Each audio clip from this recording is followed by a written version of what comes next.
Ladies and gentlemen, it is officially the middle of August. We are recording this episode on August 15th. We are just weeks away from football. This Saturday, I think it's actually 1 week from college football. I think week 0, and then 2 weeks from that is week 1. And then before you know it, will be week 1 of the NFL. But before we get there, there is a ton happening in the world of the NFL in terms of training camp, postseason games, trades, signings, injuries, guys pushing coaches down. There's a lot going on in the Cowboys world, and I have absolutely zero clue what's happening with the Eagles, Aiden, because I have 2 children that are driving me absolutely insane, a wife, and I have to deal with the Dallas Cowboys. How are you? Well, better. I don't have to deal with the Dallas Cowboys. Hey, congratulations, though. I did see that the Cowboys surpassed $10 billion in worth. God, it's the worst, stupidest. Congratulations. That's big. It's what you guys wanted, right? Wins. Value. Look at me, and look in my eyes, Cowboys fans. Hold on. If you ever use the Forbes analysis of what the Cowboys' net worth is as a bragging right or a tool or saying, see, it's America's team still, shut the fuck up. It is you are a dork, you are a loser. The only person that should care about how much money that they are worth is Jerry and Stephen Jones and no one else. And because they do. Imagine what they could be worth if they actually won something. Good point. It is a very good point. They don't spend the money, but they could, honestly, if they spent money, they could make money. So you're right. I thought you guys might have a little parade for them in Oxnard, Hang the banner. Beads, have like a little banner outside the practice facility that says $10 billion in worth, courtesy of Forbes. Something Hang cool the like banner that. right next to the banner that said quickest renewal of season ticket holders in NFL history. Hang it next to that banner. Which also, I don't even know if that one's true because the Probably Eagles not. retain at a 98% rate. I talked to the ticket office before because I'm on the waiting list, and they retain it like a 98% rate. And also, the Packers are at like an 100% retention rate. So I don't even think that stat is accurate about the I'm sure we can check it. And the thing is, Jerry, that Jerry doesn't understand either about that, and this is a story for another day, is 75% of those people have those to sell them to away fans. Yep. Jay Tuck posted opening night. It'll get scary in a hurry on the front office if they lose that game, considering how many tickets are still available and available at good prices. It was blue. You know how on Ticketmaster it's gray, sold out, light blue if there's a few tickets left. This was darker than dark blue. The blues of the ocean, like you're on the coast of Cabo, like CeeDee home land. opener against the Saints. What? Are you talking about the home opener against the Saints week 2? Yes. Yeah, I wouldn't doubt. I mean, they're definitely going to be 0-1 after week 1, but we'll see. Bluer than the waters that CeeDee Lamb is swimming in right now. All right. Speaking of CeeDee Lamb and blue, and it seems like there's more chaos happening in Cowboys world. So why don't we start there? Aiden, they've been the kings of the transaction wire in the last week. I don't know if you've seen, they've been signing players, they've been trading for players, signing everybody but Dak, CeeDee Lamb, and Micah Parsons. But they signed 2 deep. Well, let's go back. Obviously, Sam Williams got injured, right? And I think that has kind of been a cascade of issues since then. However, Marshawn Nealon, their second-round pick, has been stepping up big in camp. Everybody knew he was a great run defender, but now his pass rush skills are really showing up. So I liked him. A lot of people are hoping it could be an upgrade in terms of Sam Williams was not good against the run.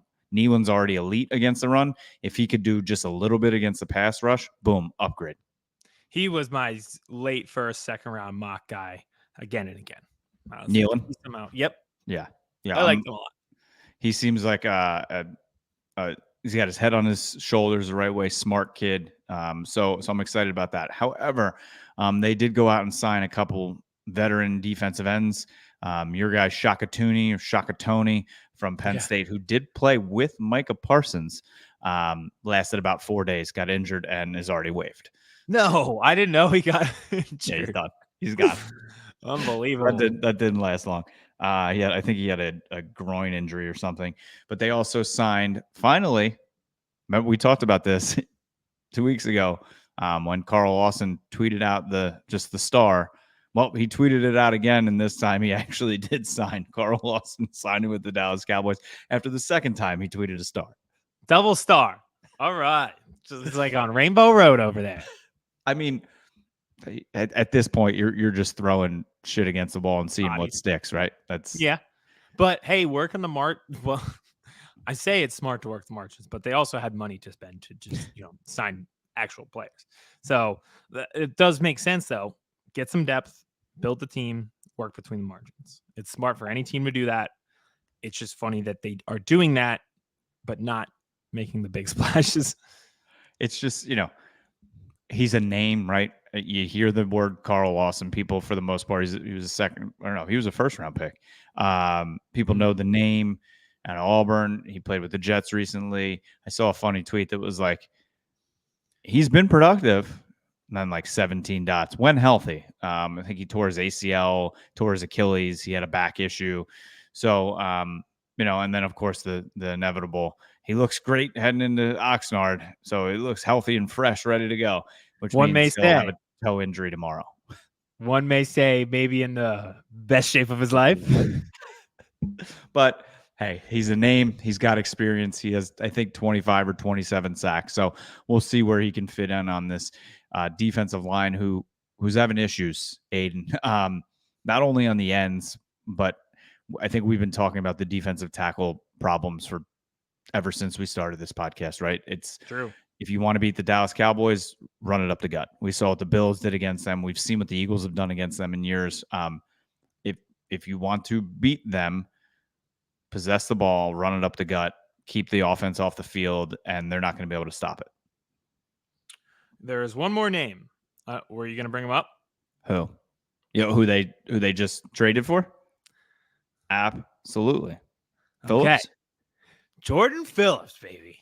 I'm okay with this. Your thoughts? I think he is a class act, a great player. I'm pretty sure.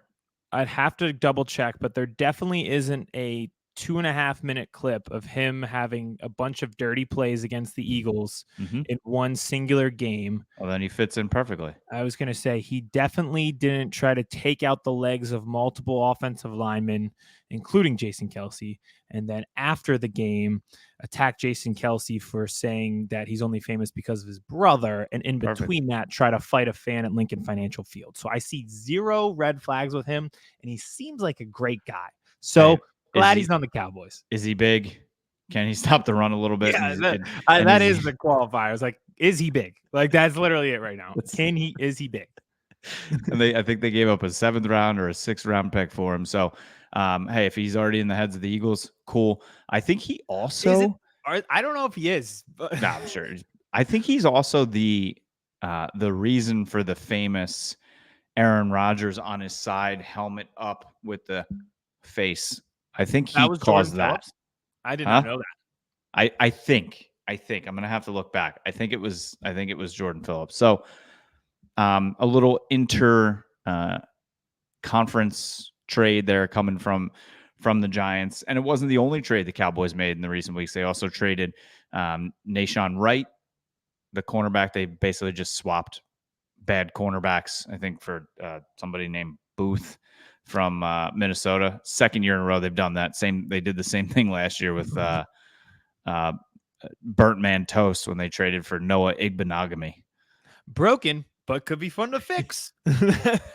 That's every year the Cowboys have one trade where it's like broken, could be fun to fix. I mean, and we all knew Nahshon Wright wasn't going to work out, right? He was the brother of the kid that was on oh my God, what was that show? Chance U? Yeah, Last Chance U.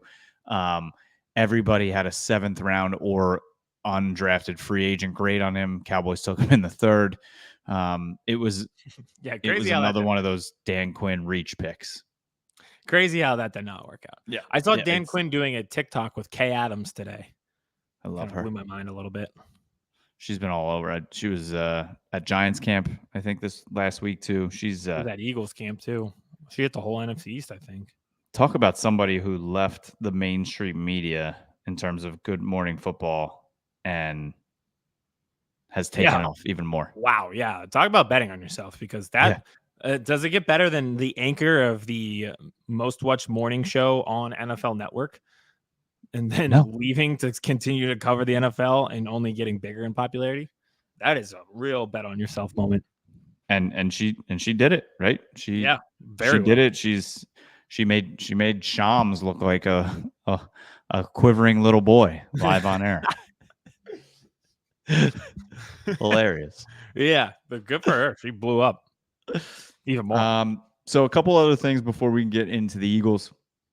They also had Huggins. I don't know if you saw this, the defensive tackle in the joint practice with the Rams. He was doing a one-on-one drill, and after he basically couldn't beat the offensive lineman, he was still running, and there was literally a 17-year-old water boy sitting there, and he just shoved him to the ground. And then he's like, what? Yeah. It literally looked like one of those moments where he's just angry and just saw a small human and just threw him. He played out the trolley scene in his head. You know, that graphic that I'm talking about? He's like, I'm just going to run him over. I'm surprised that he has not been in one of these transaction wires yet. Something like that. It's just, it's stupid. But let me just go back to it's a little weird to me too. I was like, wait, they're still practicing with the Rams? They practiced with the Rams last week, then played the Rams in a game, and then they had more joint practices with the Rams after the game. They've just joined forces. If the Rams and Cowboys joined and they'd be very good. One team, it'd be a very good team. They basically do. Jerry Jones is the reason they're in LA. Really? I did not know my God. Yeah, he was a huge backer and helping the ability for them to leave St. Louis. This is going to get us so off track, so I apologize ahead of time. I can't comprehend how swimming in the 2028 Olympics is going to be in SoFi Stadium. They're going to take a pool and put it into the football field. Wait, did you not see what they did for the Olympic trials? No. The U.S. Olympic trials? It was in Lucas Oil Stadium in Indy. And they put a pool in there? Yeah.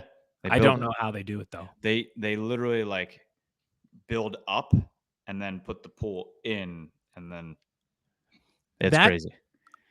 The crazier part is swimming is always the first week of the Olympics. Usually it's going to have to be the second week of the Olympics because they have the opening ceremonies in SoFi.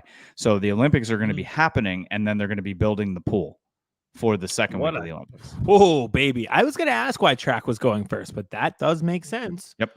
Man. Yep. Logistics, baby. Time crunch, but that's cool. I mean, it blows my mind, but it's cool. What would you do too if you were Jordan Childs? I would literally laugh at them. I'd be like, come to my house and try and take my medal. Oh, yeah. I'm keeping that medal forever. Also, if you watch that live, the woman who went before her coach didn't challenge. And if they did challenge, they probably would have had a higher score because the judges took a point off because she was out of bounds. She wasn't out of bounds. Throw the challenge flag. Throw the red flag out there on the gymnast thing. I think that's what they do. They didn't do that. Jordan Childs' coach did it, won, and that's how she ended up in third place. And now they wanted to go back after the challenge and then review it again to take points away. No. Because they're saying they were 4 seconds too late in their challenge. And they were not. No. Too bad.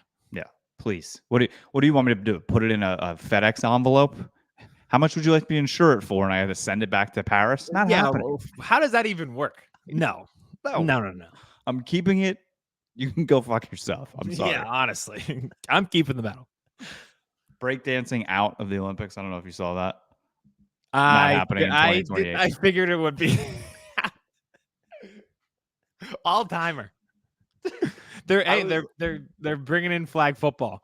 It's gonna look like the '92 Dream Team when they were playing like kids in pennies. They're gonna have flag football, baseball's back, softball's back, and lacrosse is in. The way the World Baseball Classic went, that is going to be awesome. Mm-hmm. If it's anything like that. Yep. Cool. And last talk, Newtown, Pennsylvania, which is where my wife is from, in the Little League World Series. Hell yeah. Awesome. I know two kids that are I know their aunt and uncle who are playing. Pretty cool. That I love the Little League World Series. It's my one regret as being a kid is I didn't get to go. So if you are like Jordan Childs and you end up 4 seconds too late and you have a boy, definitely take him to the Little League World Series. 100%. 100%. All right, back on track so we can be on timeline here and talk a little Eagles. So in that preseason game against the Rams, Cooper Rush got one drive. He had a 43-yard bomb to Jordan Brooks in the beginning. They're like, okay, we've seen enough. It then took, I think, Trey Lance 3 quarters to reach 43 yards. There were times where it's just like, yeah, he's not an NFL quarterback. Everything's high. He did have a lot of drops. KMS22 on Twitter tweeted out a fire meme of the Joe Biden walking out and turning around and just smiling, saying that's CeeDee Lamb watching all the Cowboys receiver drops right now. But get paid, man. They got a problem. They have like now he's been seen even more. No one's. I mean, people are like, oh, Minnesota now they wanted him. They're going to trade for him with McCarthy. No, Sam Darnold will be just fine. Come to our offices. Come to our offices. Yeah. Let me interest you in Kenny Pickett. What do you do here? So I think they're going to carry 3. I think they're going to be forced to carry Trey Lance just to kind of hold face. But I think Cooper Rush. I don't think if I'm Cooper Rush, I'm holding in the rest of camp. I'm doing a hold in. Yeah, like I'm good. You're just ahead. Yep. Yeah, just hold down the fort. Cut bait. And then there's a lot of talk, obviously, about this running back room, and they could sell it to us all they want. I think the pro personnel people are hunting running backs. They have to be. I think they've been hunting defensive tackles. We saw that. They just made the trade for Jordan Phillips. I think they're trying to do the same thing with running back. I've seen your boy Miles Sanders linked to the Cowboys in terms of a trade, or even if he gets released. Dalvin Cook for the 843rd time being linked to the Dallas Cowboys. I would not be opposed with Miles Sanders. I think he would be an upgrade over anybody that's in the backfield right now. Yeah, it's and he's running behind a much better offensive line in Dallas than he would be in Carolina, and we saw what he was capable of doing when he had a formidable offensive line in the Eagles. So I do think maybe he just needs a spot to be rejuvenated. Yep. So we'll see, but everybody talks about Rico Dowdle, Royce Freeman, Zeke, obviously, a name that is like one of those names that everybody's hearing like the staff talk about, and like they always just like watch out for this guy, and like is Malik Davis. So he's been on the team. This will be his 3rd year, undrafted out of Florida. I loved him at Florida, but don't be surprised if he's a guy that does make this team in the running back room, because just little birdies, when you hear that, trying to tell you something. I was gonna say, listen to the people that are down there. When there's smoke, there's fire. And then last thing, Tyler Guyton, Chuma Edoga, who was the presumptive starting left tackle. And I know we've talked a lot about this line and the battles that are there. Chuma Edoga was the presumptive left tackle starter. Tyler Guyton has shown really, really good flashes. Edoga broke his toe, even though Mike McCarthy and the Cowboys refuse to actually say it's broken. They just keep saying a significant toe injury. And all the reporters that know, they're like, it's broken, right? And he's like, it's a significant toe injury. I'm like, just say he broke his toe. Like, I don't understand. I don't, especially when it comes to toes, unless you tear the ligament, I don't even know what else it could be. God. So it will be Tyler Guyton at left tackle, his first start in the NFL, lining up against Myles Garrett. So what could go wrong? Nothing. And Dear everything God. all at the same time. I mean, he looked good, and it's very strange. There are conflicting reports about the training camp day yesterday of him against Verse. Some people are saying Verse couldn't get anything on him, and then other people are like, Guyton was really struggling. I'm like, how can there be that far off? Like, were you not watching the same place? Yeah. Like, literally one person tweeted out, Verse didn't get anything on Guyton. And the other guy said Guyton couldn't stop Verse. I'm like, what? What? Yeah. I think it's a classic. God, there's 2 sides to every story, and the truth is somewhere in the middle. And So it's then a draw. last one for me is the center position. So Hoffman has had the lead all offseason. The offensive line coach really values veterans, and now he obviously lost a veteran at left tackle. Is going to have a rookie starting there. BB was struggling with the transition to center to start camp, right? His snaps were kind of all over the place. He played tackle. He played guard at K-State, never really played center in a game. However, he's coming on. All reports are he looked good in the game besides 2 plays the other day at center. His footwork looks good. He's got command of the huddle. He was taking first team reps the other day. So I think we now are back to having a true actual battle for center. And it is possible that the Dallas Cowboys have 2 rookies on the offensive line starting week 1. I like Cooper Beebe. I think he'll eventually ascend there, so it might as well be now. Yep. So that's what's happening in Cowboys world. They play the Raiders this week, and then they will head back to Dallas, done in Oxnard after this week. They will be visiting the future home of Dak Prescott. Las Vegas, baby. All right. Mm-hmm. How are you? I'm good. The Eagles are also doing joint practices. They are up in New England. And by the time you hear this, they will have played a preseason game against the Patriots. So you're probably asking, why are you doing the show now before they play the game? Well, the way the NFL has trended over the past few years, the joint practices are more important than the preseason game. So we could wait until after the preseason game and talk to you about Tanner McKee versus Kenny Pickett, or we could talk about the starters live in the flesh in practice going against other starters up in New England. Yep. Like everybody's like, oh, the Cowboys ended up losing 13-12 to the Rams the other day. I'm like, okay, Stetson Bennett also threw 7 interceptions. Like it means nothing. That the games have trended towards meaning nothing. I know they're trying to cut the preseason. The joint practices matter so much more because it's when you're actually getting your starters on the field and you're seeing them against another team that isn't your own team. So, and albeit going into these practices, you would like to see the Eagles dominate. This is a Patriots team in a full rebuild, whatever you would like to call it. It is the biggest rebuild of all time, considering they've lost the Hall of Fame quarterback, the Hall of Fame coach. They have Mac 2 Jones. quarterbacks. Yeah, Mac Jones. He's gone. He was the Hall of Fame quarterback I was referring to. Oh, that's right. True. I'm sorry. How'd Judon look? Oh, that's right. He's not there. Yeah. Apparently he was good in the one practice. I think he was hurt and then he came back and then immediately he was traded. So he's like, bye. He was like, okay, see you. Yeah. So this is a joint practice battle that you should be winning. All reports are that they are. They've been dominating. It's refreshing to hear. We'll get into the defense, but I think it's best to start with Jalen Hurts. Mm-hmm. The topic today is his interceptions in training camp or lack thereof.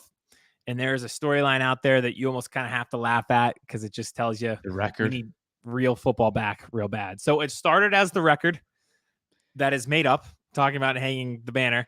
Jalen Hurts went a historic amount of time in preseason in training camp practices without throwing an interception. Is Parks is he trolling?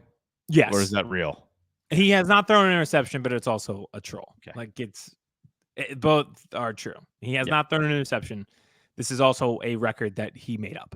The storyline has now flipped that it is a bad thing that Jalen Hurts has not thrown an interception. It's like winning your preseason games. If you go undefeated in the preseason, you're going to be terrible in the regular season. And the logic behind that is, well, that means he's either not taking risks or the Eagles secondary is bad. The problem with that is they are now playing the Patriots, so they're not exactly playing their own team. And another problem with that is I've seen multiple videos, and you don't even get that much video footage of him launching it deep to Devontae Smith, A.J. Brown, Saquon Barkley on a wheel route. And I'm just saying, there's nothing in the rule book that says we can't run a wheel route to Saquon Barkley on every single play because I've never seen the wheel route to Saquon Barkley not be successful. From Penn State on, it has always worked. So I cannot. The first wheel route from Jalen to Saquon this year, I'm going to lose my mind. It's going to be beautiful. It's happening. Yeah, this is exactly why the preseason just needs to come to an end, and we need actual football. Yes. So when exactly. We need real football. Sometimes you got to sift through that stuff in the preseason, get to the stuff that matters.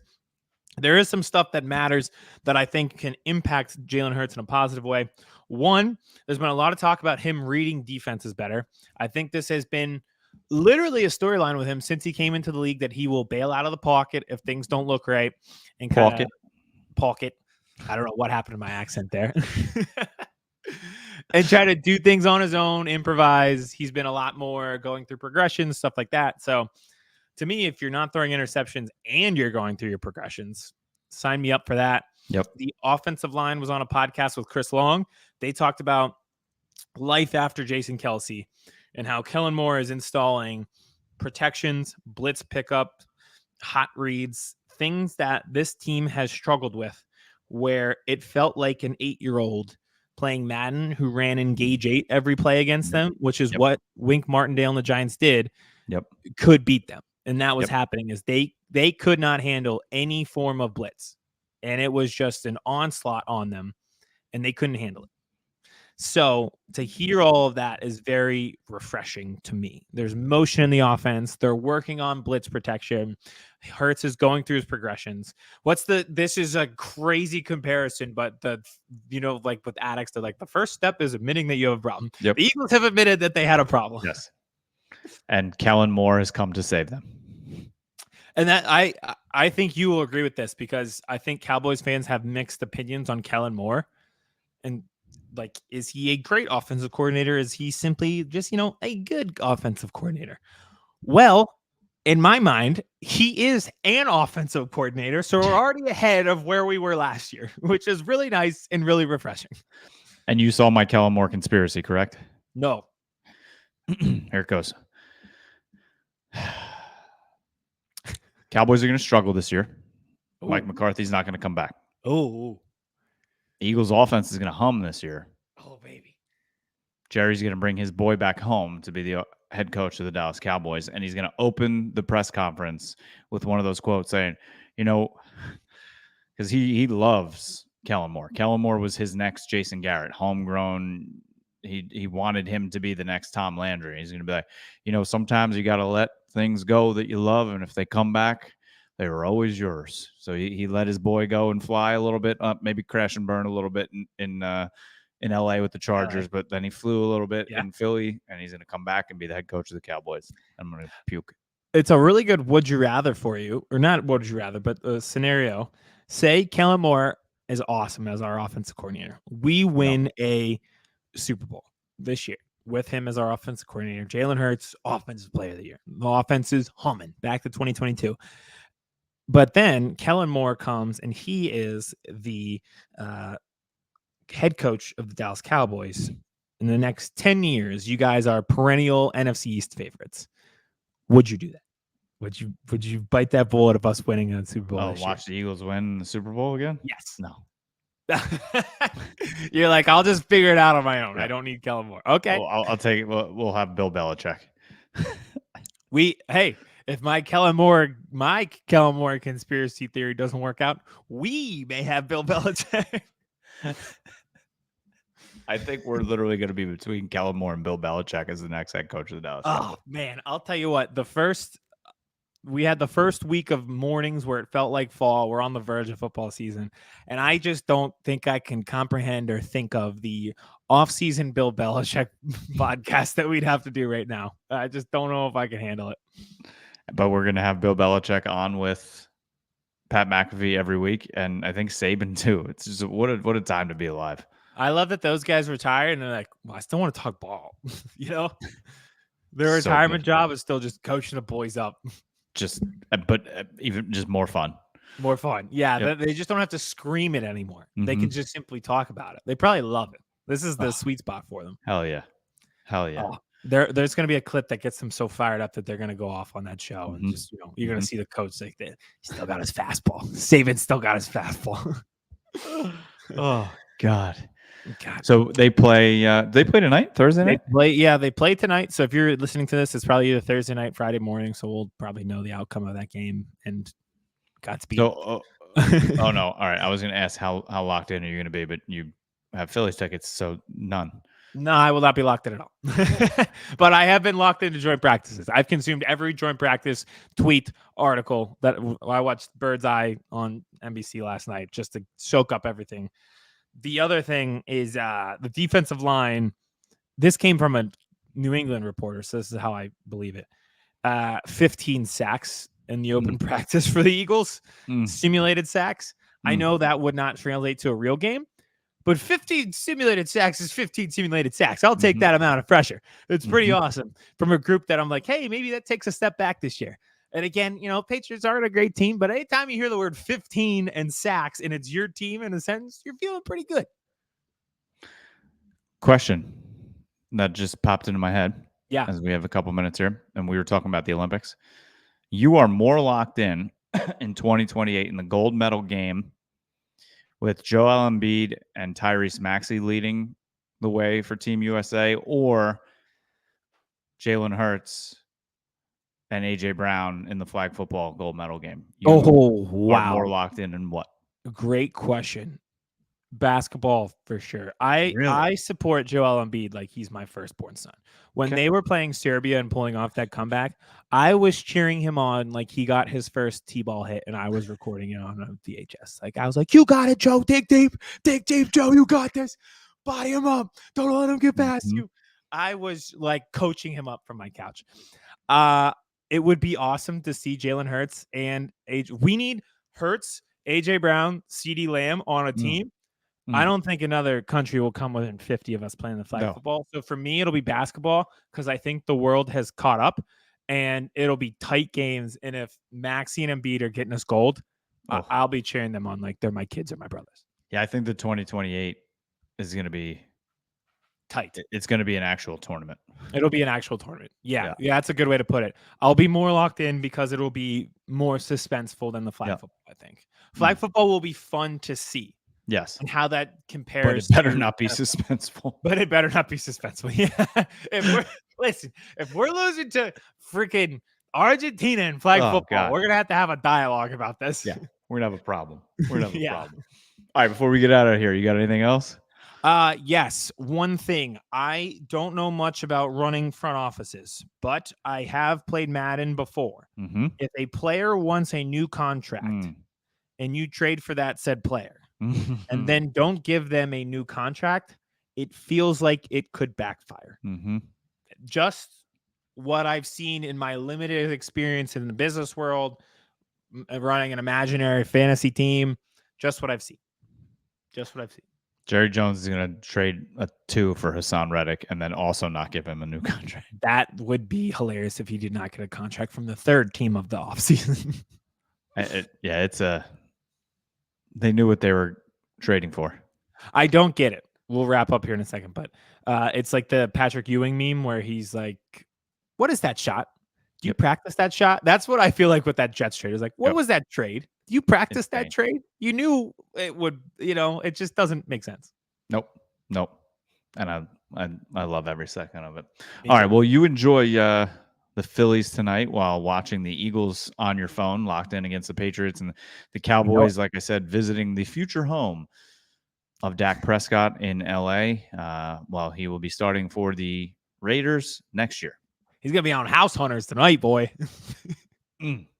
Loving it. All right. Enjoy the rest of this week, the weekend, the games that are, and just getting one step closer to the college football season and the NFL season. Make sure you're following us everywhere we are on social media, Birds vs. Boys Pod, Twitter, Instagram, TikTok, anywhere you listen to podcasts, Google, Spotify, Stitcher. We are there. And if you're watching, thank you for watching on YouTube. If you are a return, if it's your first time, head over to the homepage and smash that subscribe button. We're so close to 1,000. Got to hit 1,000 right before the season starts. Thank you. We love you. We'll be back next week. Chris Hansen here, and I'm going to need you all to take a seat right over there and check out Birds versus Boys. I think you're completely right here, and I hate it. Yep. Hey, idiots. Stop doing dumb things. I got 2 phones. Upset alert. I might go insane. I think you're already there. There's no hope. Hope is gone. If this was an AFC North podcast, we'd be done in 15 minutes. Bob Hope. I'm going to drink bleach. That is the team you promised me you were going to be this year. This is the Cautiously Hopeful podcast. I'll be watching.